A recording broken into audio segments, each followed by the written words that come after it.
Ever wanted to bring your static drawings to life using the simple power of your mouse? Okay, let's dive right into Adobe Animate and get started. First things first, we need to open Adobe Animate and create a new document. Choose ActionScript 30 or HTML5. Canvas is your document type. Either will work fine for this tutorial. Here's the core concept: motion based on your mouse's movement. We're going to use our mouse position to control the position. With simple object on the stage, create a simple shape or graphic, like a circle, then pick a suitable frame on the timeline, say frame 20. Now, create a keyframe on frame 20. Then, let's open the Actions panel. We'll start adding lines of code. Type in something that makes the circle keep its position relative to your mouse.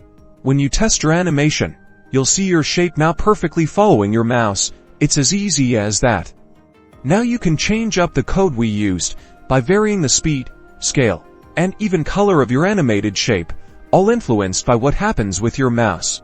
Want to add more complexity? Consider adding a trail that gets longer the further away your mouse is from the starting point, or control additional elements. Try different animation techniques like tweening for smoother motion. The possibilities are endless. Now go on, experiment, and have fun animating with your mouse. And don't forget to like and subscribe for more tips and tricks to level up your animation game.